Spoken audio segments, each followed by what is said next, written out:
Tiles করা বাড়ি, এটাকে একটা গৌরবের কিতা আছে। টাইলসের মধ্যে তো মানুষের মুতেও, পেশাবখানা বাথরুমে টাইলসের মানুষের মুতে না, তো তো টাইলস এটা করে বেড়াগেরির কিতা। টাইলস কি স্বর্ণ দিয়ে নেই বানাইছে, এটা তো মাটি দিয়ে বানাইছে আর কি। টাইলস কি দিয়ে বানায়? মাটি দিয়ে বানায়। এটার মধ্যে বড়াই করার কি আছে? আমরা একটা টাইলস ওলা ঘর করছি। আমার একজনে কইছে, হুজুর আল্লাহ রহমতে 60টা রুম ওলা একটা ঘর করছি, ভিতরে 2টা বাথরুম, বাথরুম দিয়েও টাইলস। আমি বললাম আল্লাহু আকবার। চাচা আমনের কপাল চাচা, আল্লাহ দিছে আমনে রে। আমনের বাপ দাদা 14 গোষ্ঠী আগে মাটিতে পেশাব করতো, এখন আল্লাহর রহমতে আমনের জিভুত নাতি নাতি লইয়া টাইলসে মতেন। কত বড় নিয়ামত আমনের জীবনে, আর আছে কি? এরপরে মরে গেলেই তো শান্তি। আপনি টাইলসে মুছছেন তো, নাহলে এটা কীর্তন করলেন? এটা যে বাথরুমটি শুদ্ধ টাইলস, মানে এটা কিতা? এটা কেন বললেন কর না? এটা কি হুড়াঙ্গিরি শুনাইলেন? সফলতা শুনাইল, এটা সফলতা হইল? কি শুনাইলেন? তো যে কীর্তন কন এটি। তারা 3 জন বিদেশ, তো কিছে বিদেশ? হ্যাঁ, আল্লাহর রহমতে তারা একজন ইটালি, তো কিছে? ইটালি হইলে কি? ইটালি হওয়া জীবনের সৌভাগ্য। হ্যাঁ, আমনের যদি 1 ফুট ইটালি থাকলে ভাগ্য হয়, তো ইটালি যারা জন্ম নিছে, কথা কয় না, যারা জন্মসূত্রে ইটালি থাকে, যারা বাপ দাদা 14 গোষ্ঠী ইটালি, হেরা তো সান কপাল। তারা তো মনে পুরাটা কপাল, আর না কোনাই মুখ কোনাই। তারা কি কপালের, আল্লাহু আকবার, কি ভাগ্যটা তারা। তারা তো ইটালি জন্মই নিছে, অথচ তারা তো বেঈমান। বেঈমান না? তারা খ্রিস্টান না? তারা কাফের না? তো ইটালি সৌভাগ্য হলো কেন? এক মুমিনের কাছে তো মদিনা সৌভাগ্য হবে, এক মুমিনের কাছে কাবার কালো গিলাফ হবে সৌভাগ্য। 60 বছরে 3 ফুটের 6 ফুটের বিদেশের টাকা জমাইছে বড়া। 60 বছরের ভিতরে 60টা মাইয়া বিয়া দিছে। 60 বছরে বিল্ডিং এর 60 লাখ টাকা ব্যবস্থা হয়েছে। কতটি জমি কিনতে পারছে, সব কিছুর ব্যবস্থা করতে পারছে। কিন্তু নাফরমান বুড়া মিয়ার 60 বছরে হজ্জের টাকার জমা। হজ আর কপালে জোটে না, মদিনা কপালে জোটে না, আল্লাহর ঘর বাবা জোটে না। যাইলাম হইলে হুজুর মনে তো তারা 3 জনরে বিদেশ ফাটাইছি, যদি তারা আল্লাহ আল্লাহ করে ফাটাইতো, আলাপ গপ মারে, বুঝছেন? খামখেয়ালি আর কি, খামখেয়ালি। হজ কি একটা খামখেয়ালি ইবাদত? হজ একটি ফরজ ইবাদত। আল্লাহ নবী সাল্লাল্লাহু আলাইহি ওয়াসাল্লাম বলেন, সামর্থ্য হওয়ার পরেও যারা হজ না করে মারা গেল, খোদার কসম নবী বলছে, আমি জানি না সে কি ইহুদি মরলো না খ্রিস্টান মরলো, সে মুসলমান মরলো না এটা নিশ্চিত, বাকি ইহুদি হয়ে মরলো না খ্রিস্টান হয়ে মরলো, আমি রাসূল জানি না। তো তারে যদি রাসূলে না চিনে, তো বা চিনবো কি আসলে মাঠে? বলেন না। তিনি যদি না চিনে, তিনি যদি বলে উম্মত তুমি কেডা, আমি চিনলাম না, তো সুপারিশ করবে কে? আপনার আব্বায়, আপনার বাফেনই সুপারিশ করবে। তখন খেয়াল করা দরকার। দিন আমার ইসলাম, কোরআন, এর মধ্যে আমাদের ইজ্জত। আমরা হাসলেও মরে যাব, কাঁদলেও মরে যাব। বন্ধু আমার সুখে থাকলেও মৃত্যু হয়, দুঃখে থাকলেও মৃত্যু হয়। এই জন্য রাত গভীরে আমার অনুরোধ বাবাদের কাছে, চাচাদের কাছে, ছেলেরা তোমাদের কাছে, আমরা আল্লাহর দিকে ফেরা দরকার।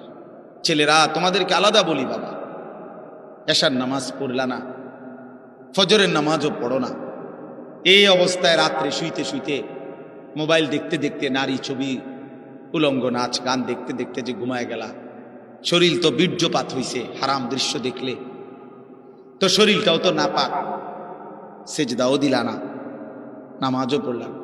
আমার বাপ, যদি রাত আর ভোর না হয়, যদি আর ঘুম না ভাঙ্গে, যদি একটা বোমার আঘাতে তুমি উড়ে যাও, কি হবে তোমার? ইনসাফ করো, তোমার মৃত্যুটা কিসের উপরে হলো? তোমার আখিরি আমল কি হলো? যে যার কপালে একটা সেজদা নাই, যার শরীর নাপাক, যার শেষ আমল হইল নারী, মোবাইলের অস্থির দৃশ্য, এই অবস্থায় তোমার মৃত্যু হলো। ফিলিস্তিনের এই মজলুম মুসলমান কাউকে কি বলে কয়ে মৃত্যু হয়েছে কারো? অতএব দয়া করে ভাবতে শিখো। আমি নওজোয়ানের জন্য আলাদা ফিকির করি, আমার জিন্দিগির এটা মিশন। এই জন্য একটু বেশি বলি।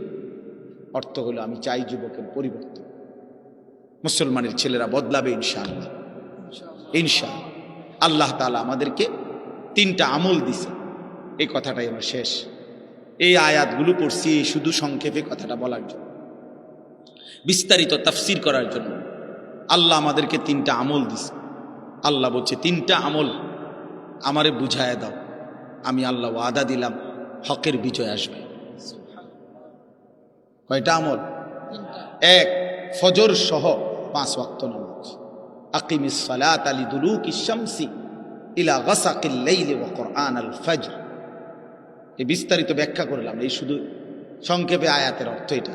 ফজর সহ 5 ওয়াক্ত নামাজ। 1 নম্বর আমল কি বলেন ভাই, বলেন ছেলেরা, বলো বাপ। ফজর সহ 5 ওয়াক্ত নামাজ। ফজরের নামাজে খোদার কসম মুমিনের বিজয়, কালেমার বিজয়, আল্লাহর কসম।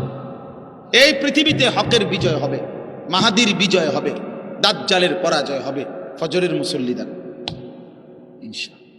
ফজরের মুসল্লি ছাড়া, ফজর নামাজের সেজদা ছাড়া, তোমার ওই ব্যক্তিকে ছাড়া কালেমার বিজয় হবে না।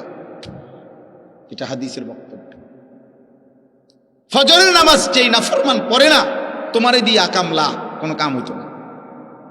তুই বাতে খাইবা ওটা, তুমি বনে খাইবা, বিড়িয়ে খাইবা, তুমি বেড়িয়ে চাইবা, মোবাইলে চাইবা, তুমি নর্তকী দেখবা।